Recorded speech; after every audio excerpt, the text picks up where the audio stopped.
90.8 radio' জ্ঞানমালিনীৰ দৃষ্টি আৰু লক্ষ্য অনুষ্ঠানলৈ আপোনাক স্বাগতম জনালো।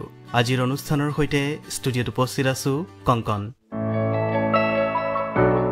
প্ৰিয় শ্ৰোতা, বিভিন্ন গৱেষণাৰ পৰা এটা কথা প্ৰমাণিত হৈছে যে আমি আমাৰ অৱচেতন মনটোক সঠিক ৰূপত প্ৰয়োগ কৰি আমি জীৱনত অসাধ্য সাধন কৰিব পাৰোঁ আৰু জীৱনলৈ ৰূপান্তৰৰ বাৰ্তা কঢ়িয়াই আনিব পাৰোঁ।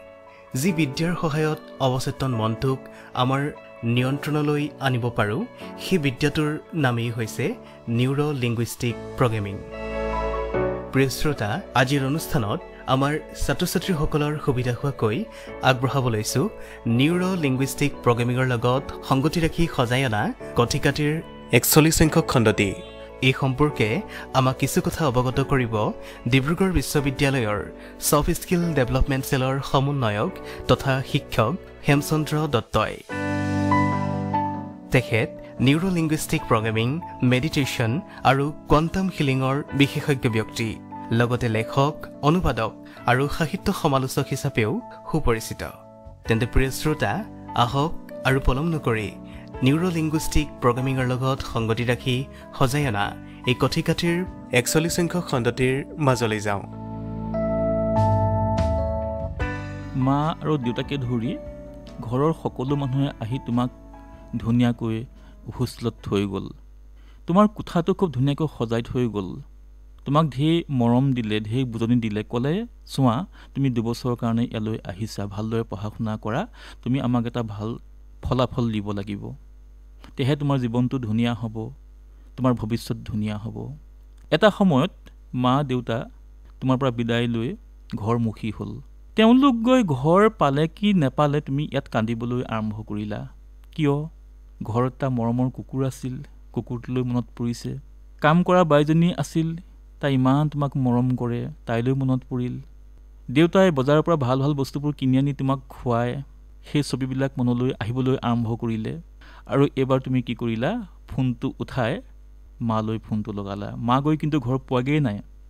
মা, মোৰ থাকি বেয়া লাগিছে ইয়াত। প্ৰিয় ছাত্ৰ ছাত্ৰীসকল, মই আজি কি কথা আলোচনা কৰিব খুজিছোঁ তোমালোকে নিশ্চয় গম পাইছা। ইয়াকে কোৱা হয় হোম ছিকনেছ। Homesickness. হোম ছিকনেছৰ আচলতে ধুনীয়া অসমীয়া নাই। মই গৃহ কাতৰতা এই শব্দটো ব্যৱহাৰ কৰিছোঁ। গৃহ কাতৰতা, কাতৰ অৱস্থা, কাতৰ ভাৱ, নিজৰ ঘৰক লৈ হোৱা যিটো কাতৰ ভাৱ, গৃহ কাতৰতা। আমাৰ বহুতৰে গৃহ কাতৰতা বা হোম ছিকনেছ থাকে। সাধাৰণতে যেতিয়া আমি ঘৰৰ পৰা বহুত আঁতৰত থাকোঁ, তেতিয়া আমাৰ পোনপ্ৰথমে এই মানসিক অৱস্থাৰ সৃষ্টি হয়। ঘৰলৈ মনত পৰে, ঘৰলৈ গুচি যাবলৈ মন যায়, পঢ়া শুনাত আমি কনচেনট্ৰেট কৰিব নোৱাৰোঁ, জীৱনটো অসাৰ যেন লাগে। আৰু ঘৰত থাকোঁতে ঘৰৰ যিবোৰ কথাই তোমাক আমনি কৰা নাছিল, তাৰ প্ৰতিটো কথা ইয়াত আমনি কৰিবলৈ আৰম্ভ কৰে। বহু মানুহৰ তেনেকুৱা হয়। তোমালোকে আকৌ এনেকৈ ভাবি নল'বা যে ছাত্ৰ ছাত্ৰীৰহে হোম ছিকনেছ থাকে, নহয়। গৰিষ্ঠ সংখ্যক বয়সীয়া মানুহৰো হোম ছিকনেছ থাকে। মই যেতিয়া ঘৰৰ পৰা ওলাই আহিছিলোঁ পোনপ্ৰথমে, মোৰ তেনেকুৱা হৈছিল। ঘৰলৈ মনত পৰে, মালৈ মনত পৰে, দেউতালৈ মনত পৰে, বন্ধুবৰ্গলৈ মনত পৰে। কিন্তু আমাৰ ভিতৰত এটা এডজাষ্টমেণ্ট মেকানিজিম আছে। সময়ত গৈ আমি কি কৰোঁগৈ, চৌকাষৰ পৰিৱেশৰ সৈতে আমাৰ এটা এডজাষ্টমেণ্ট মেকানিজিম গ্ৰ' হয়। চৌকাষৰ পৰিৱেশটোক আমাৰ ভাল লাগিবলৈ আৰম্ভ কৰে আৰু এটা সময়ত গৈ হোম ছিকনেছৰ পৰা আমি মুক্তি লাভ কৰোঁ। আজি মোৰ এই কথাখিনি সেইসকল ছাত্ৰ ছাত্ৰীৰ কাৰণে যি 6 মাহ এবছৰ পাৰ হোৱাৰ পিছতো, ডিব্ৰুগড় বিশ্ববিদ্যালয় অহাৰ পিছত 6 মাহ এবছৰ পাৰ হোৱাৰ পিছতো যিসকলে হোম ছিকনেছ নামৰ এই অসুবিধাটোৰ পৰা মুক্তি লাভ কৰিব পৰা নাই, তেওঁলোকৰ কাৰণে মোৰ এই কথাখিনি। হোম ছিকনেছ কোনো জটিল মানসিক অৱস্থা নহয় বা জটিল মনোদশা নহয়।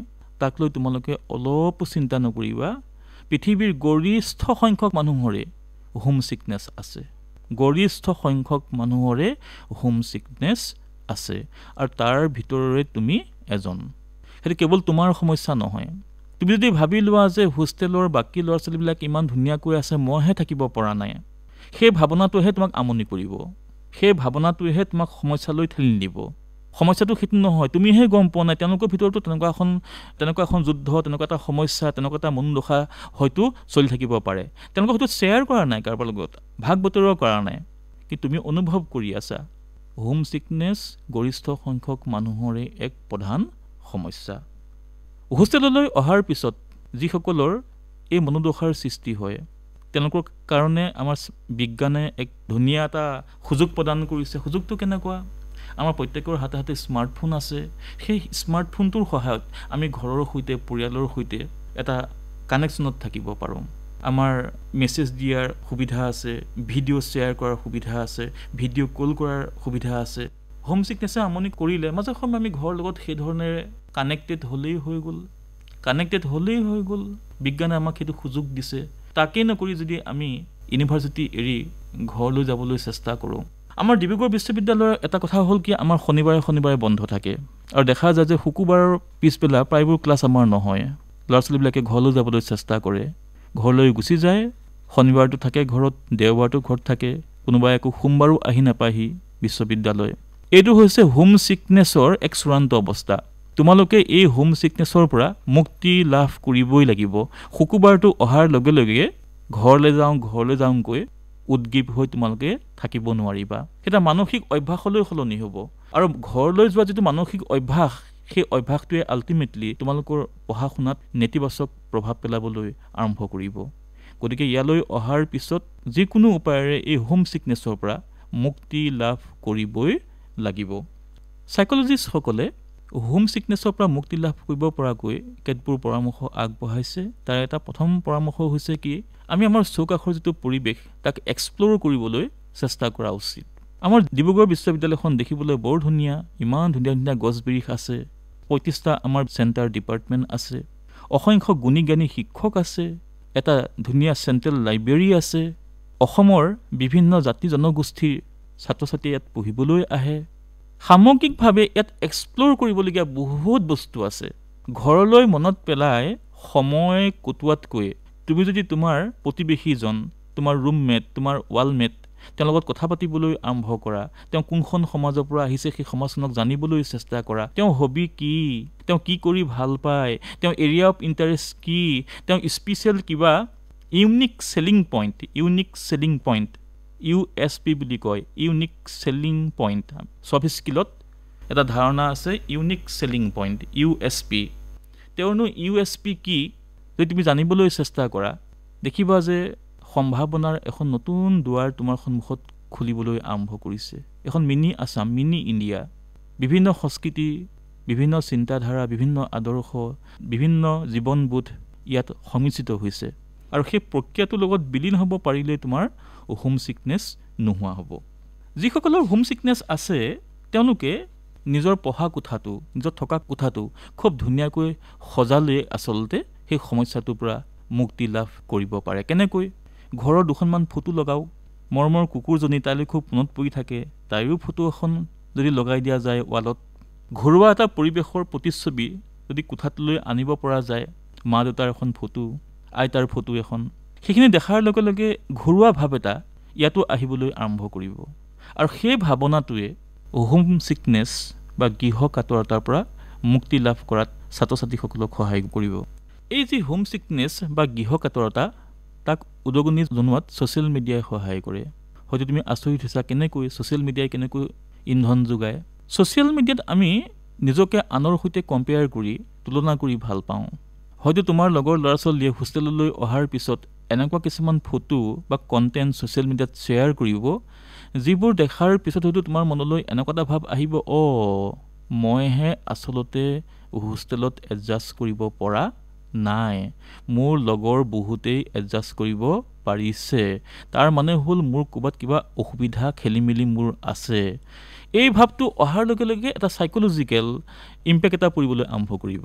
তাকে নকৰি ছ'চিয়েল মিডিয়াৰ এই ধৰণৰ কণ্টেণ্ট, এই ধৰণৰ পোষ্টবিলাকক আওকাণ কৰি তুমি যদি এনেকৈ ভাবা যে ছ'চিয়েল মিডিয়াৰ যিটো ছ'চিয়েল ৰিয়েলিটি আৰু বাস্তৱ পৃথিৱীৰ যিটো বাস্তৱ ৰিয়েলিটি, এইটো সম্পূৰ্ণ বেলেগ বস্তু।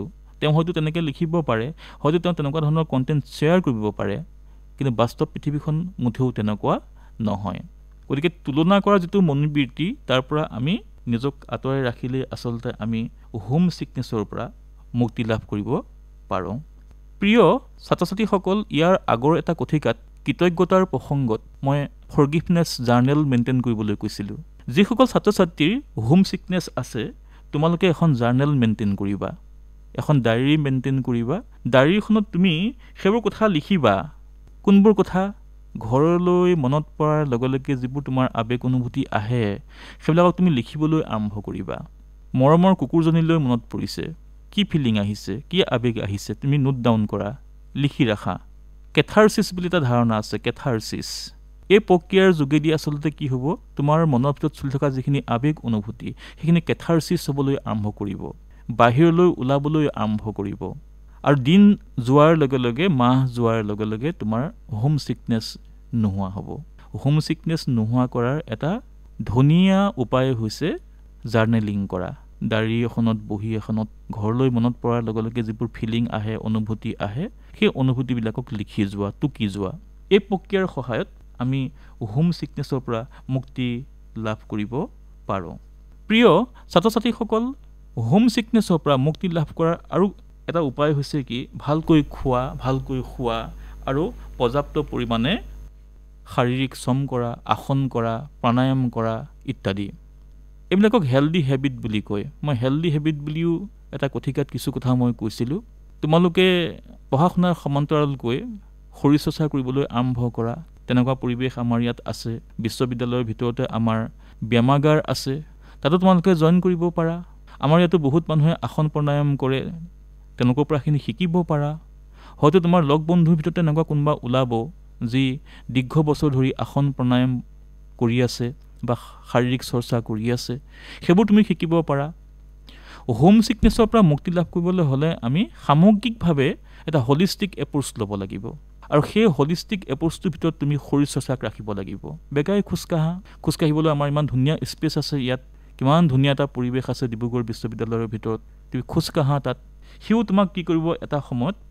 হোম চিকনেছৰ পৰা মুক্তি লাভ কৰাত সহায় কৰিব মই এটা সৰু টেকনিক তোমালোকৰ লগত শ্বেয়াৰ কৰিব খুজিছোঁ নিউৰো লিংগুইষ্টিক প্ৰগ্ৰেমিঙৰ মেৰুদণ্ড পোন কৰি চকীখনত বহিবা চকু মুদিবা সমগ্ৰ শৰীৰটো মনেৰে ঢিলাই দিবা এবাৰ তুমি তোমাৰ ঘৰখন কল্পনা কৰিবা ঘৰখনৰ প্ৰতিটো কথা কল্পনা কৰিবা ঘৰৰ মানুহবিলাকৰ ছবিবিলাক মনলৈ আনিবা ঘৰৰ মানুহে কেনেকুৱা ধৰণৰ কথা বতৰা পাতে সেই কনভাৰচেশ্যনটো সেইটো মনলৈ আনিবা আৰু এবাৰ তুমি কল্পনা কৰিবা ঠিক তেনেকুৱা ধৰণৰ এটা পৰিৱেশ তোমাৰ হোষ্টেলতো আছে সেই ধৰণৰ এটা কল্পনা তুমি মনলৈ আনিবা তুমি কল্পনা কৰিবা যে তোমাৰ হোষ্টেলত থকা বন্ধু বান্ধৱীসকলে ক্লাছমেটসকলে ছিনিয়ৰসকলে বা জুনিয়ৰসকলে খুব মিলা মিছাপূৰ্ণ এক পৰিৱেশত বন্ধুত্বপূৰ্ণ পৰিৱেশত তেওঁলোকে বাস কৰে যেনেকৈ তোমাক ঘৰত থাকোঁতে ঘৰৰ মানুহবিলাকে ঘৰৰ সদস্যসকলে এক বন্ধুত্বপূৰ্ণ পৰিৱেশত বাস কৰিছিল বা বাস কৰে ঠিক তেনেকুৱা এটা পৰিৱেশ তোমাৰ হোষ্টেলতো আছে এই ধৰণৰ এটা কল্পনা তুমি যদি মনলৈ আনিব পাৰা সেই কল্পনাটোৱে তোমাক হোম চিকনেছৰ পৰা মুক্তি লাভ কৰাত সহায় কৰিব প্ৰিয় ছাত্ৰ ছাত্ৰীসকল মই আগতেও কৈছোঁ এবাৰ পুনৰ কওঁ যে হোম চিকনেছ মুঠেও ডাঙৰ সমস্যা নহয় ঘৰৰ পৰা আঁতৰি থাকোঁতে হোৱা ই এক সৰু সমস্যা আমি যদি অলপ যত্ন লওঁ অলপ চিন্তা কৰোঁ এই সমস্যাটোৰ পৰা আমি মুক্তি লাভ কৰিব পাৰোঁ তোমালোকৰ অনাগত দিনবোৰ ভাল হওক তাকে মই কামনা কৰিছোঁ ইমানখিনি সময় মোৰ লগত কটোৱাৰ বাবে তোমালোকক ধন্যবাদ প্ৰিয় শ্ৰোতা আজিৰ দৃষ্টি আৰু লক্ষ্য অনুষ্ঠানত আপোনালোকে ইমান সময় শুনিলে নিউৰো লিংগুইষ্টিক প্ৰগ্ৰেমিঙৰ লগত সংগতি ৰাখি সজাই অনা কথিকাটিৰ 41 সংখ্যক খণ্ডটি আৰু এই সম্পৰ্কে আমাক কিছু কথা অৱগত কৰিলে ডিব্ৰুগড় বিশ্ববিদ্যালয়ৰ ছফ্ট স্কিল ডেভেলপমেণ্ট চেলৰ সমন্বয়ক তথা শিক্ষক হেমচন্দ্ৰ দত্তই তেখেত নিউৰো লিংগুইষ্টিক প্ৰগ্ৰেমিং মেডিটেশ্যন আৰু কোৱাণ্টাম হিলিঙৰ বিশেষজ্ঞ ব্যক্তি আশা কৰিছোঁ তেখেতৰ কথাখিনিয়ে ছাত্ৰ ছাত্ৰীসকলক নিশ্চয়কৈ সহায় কৰিব তেন্তে প্ৰিয় শ্ৰোতা অনাগত অনুষ্ঠানত এটি নতুন বিষয়ৰ সৈতে আপোনালোকক পুনৰ লগ পাম আজিলৈ কংকনে দৃষ্টি আৰু লক্ষ্য অনুষ্ঠানৰ পৰা ইমানতে বিদায় লৈছোঁ নমস্কাৰ